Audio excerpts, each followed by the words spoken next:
second main event in his UFC tenure for Curtis Razor Blades, who's a -300 favorite. And the -300 favorite is in the blue. Junior Dos Santos as an underdog is in the black. You see the left hand of Dos Santos low. That's because he's expecting Curtis to shoot, and therefore the hand is there for the underhook to defend the takedown. Of course, the danger of that is that it presents the chin for the right hand of Curtis. But it's not a bad move if his reflexes are fast enough to, you know, avoid getting knocked out by a right hand. It also makes the jab come from a different angle, right? Yes. The jab's not coming from the face now, it's coming from the bottom. And believe it or not, sometimes that's harder to read for Curtis. Whoa. Dips in there. Dos Santos on the run. There it is. Well, nice he landed defense. a strike. He landed a strike there on Curtis. He hit Curtis with a nice little right hand. That's why Curtis changed levels right away.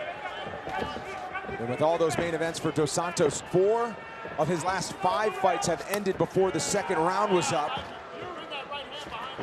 He's won 2 of his last 3 good. by TKO against Derek Lewis and Tai Tuivasa. This is big for Dos Santos. I mean, it's still early days. They're just over the 1-minute mark.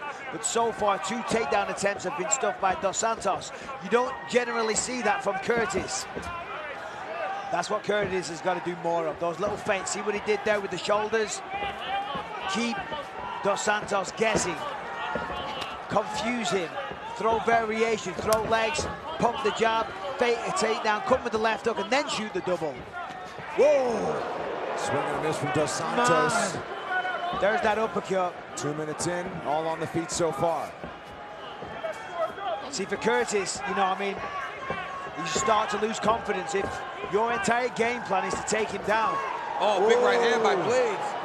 He's landed that multiple times. Curtis did say in the fight meeting the other day, he said, I will take him down. Mark my words, I'll take him down in round 1. And if he can't do that, and he's close, but if he can't do that, see there, it starts to crush the soul, the morale starts to shrink, and you start to think, man, I can't carry out my game plan.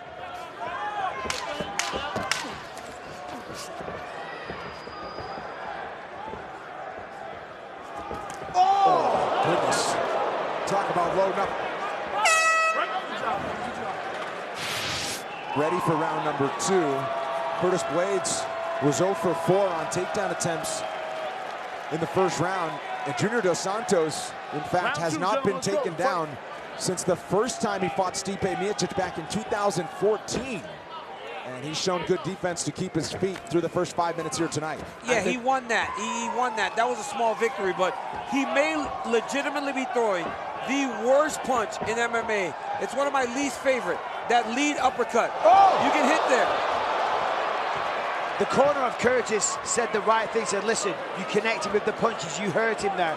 Now he's thinking about the punches, he's not thinking about the takedown. I mean, MMA is such a mental trip, it really is. You never know what your opponent's gonna do. If you keep them guessing, you know, if you know they're gonna shoot a double leg, then of course you prepare for it. But if you're unpredictable, you're throwing kicks, you're throwing punches, and then the takedowns come from nowhere, that's very, very hard to defend. Yeah, Curtis is doing everything well right now. But JDS has got to stop throwing that lead uppercut, man. He's got to throw it behind something. Last person I saw do that with Chuck was... Oh! He's won. Dos Santos is wobbled. Dos Santos is hurt. Blades trying to sense the finish. He's to the body. This is it. Dos Santos is over. Curtis Blades ends it in round number 2.